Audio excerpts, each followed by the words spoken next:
le privilège, avant cette cérémonie, de parler un bon moment avec Léa. Et j'ai retrouvé, on a parlé une bonne petite demi-heure, j'ai retrouvé la même flamme dans ses yeux, le même enthousiasme. Et je voudrais vous demander une chose dans un instant. Je sais, comme la plupart d'entre vous, qu'un travail communautaire ne peut jamais se faire seul. Il ne se fait qu'avec l'approbation, l'appui, le soutien de son conjoint. Alors aujourd'hui, c'était un hommage à Paul, mais je crois que cet hommage, il serait incomplet si nous ne nous levions pas tous pour rendre un hommage à Léa Reutemann.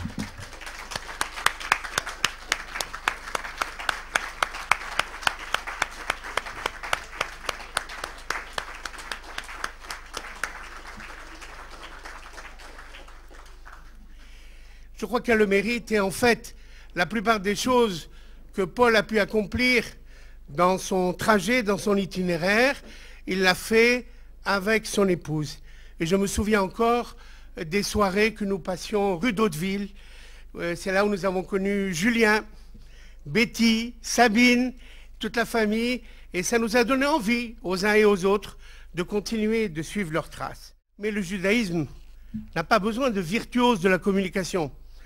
Il a besoin d'inspirateurs. Et la plupart d'entre vous ici, pour ne pas dire tous, si vous êtes devenus ce que vous êtes, c'est parce que quelqu'un vous a insufflé à un moment donné une étincelle, une braise. Et cette flamme, eh bien, ce ne sont pas les gens qui viennent in fine à la fin ou au milieu d'une cérémonie pour que tout le monde se lève et les applaudisse. Eh bien, ce sont des gens qui, par leur exemple, par leur engagement, savent inspirer les autres. Eh bien, à l'époque, nous n'avons pas réalisé à quel point Paul, comme nous l'appelions, à l'époque et aujourd'hui encore, témoignait d'un courage inhabituel. Parce qu'il sortait de la routine, il sortait des sentiers battus. Et si vous montez tout à l'heure et que vous voyez la bibliothèque, qui est les livres qui sont en vente, je vous encourage à acheter un petit ouvrage sur le Sanhédrin, où Paul Reutemann commente, explique, développe les idées de Rav Maimon. C'est absolument extraordinaire à quel point un rabbin peut aller à l'encontre des idées reçues et remettre en cause certaines interprétations qui datent d'un autre temps.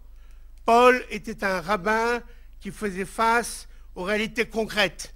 On l'a vu à Sousse, on l'a vu en Tunisie, on l'a vu avec le Bnei Akiva, on l'a vu un petit peu partout lorsqu'il a de toutes pièces assuré les structures de la communauté juive.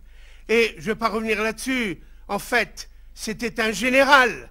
D'ailleurs, on ne pouvait pas discuter avec lui. Quand il me téléphonait, il me disait « Moïse, tu fais ceci !» On ne discute pas. Et les choses devaient se faire selon son rythme et selon le canevas qu'il avait adopté. C'était une véritable stratégie militaire. Mais par-delà ce travail de terrain qui a été développé par tout le monde, je voudrais dire que c'était un petit malin. Un petit malin pour plusieurs raisons. D'abord, lorsqu'il a été recruté auprès du toit familial, un certain nombre de leaders qui étaient des universitaires, Lionel Stoléru, Émile Toiti, Jean-Paul Léon, j'en passais les meilleurs, et qu'il a pu ramener à lui des gens qui auraient pu s'éloigner du judaïsme et qu'il a pu les embrigader en quelque sorte, bah, c'était un petit malin qui savait ce qu'il faisait. De la même manière que lorsque, à la place du Châtelet, il organisait des tournées, il ne mettait pas uniquement des garçons d'un côté et des filles de l'autre. C'était toujours des couples, 2 garçons et 2 filles dans la même voiture. Alors évidemment, il est évident que ça a donné des dizaines et des dizaines de mariages. Bon. Eh bien, voyez, regardez, l'une des caractéristiques de Paul Reutemann, qu'on retrouve d'ailleurs avec Betty et un petit peu avec Julien. C'est les petites rides qu'on voit sur les deux côtés des yeux. Eh bien, ils sont très très rares, les gens qui peuvent sourire avec les yeux. Et ça, c'était une des caractéristiques de Paul. Chaque fois qu'il vous regardait, avec son petit sourire de malin, ses yeux souriaient. Et je suis sûr, mesdames et messieurs, que là-haut dans le ciel, il doit sourire. Il y a les petites rides qui se forment. Il se tourne vers Akadosh Baruch Hu, vers le Seigneur, et lui dit, « Mon Dieu, j'ai accompli une certaine mission sur terre. Mais est-ce qu'il n'y a pas quelque chose ici aussi, là-haut, à accomplir ?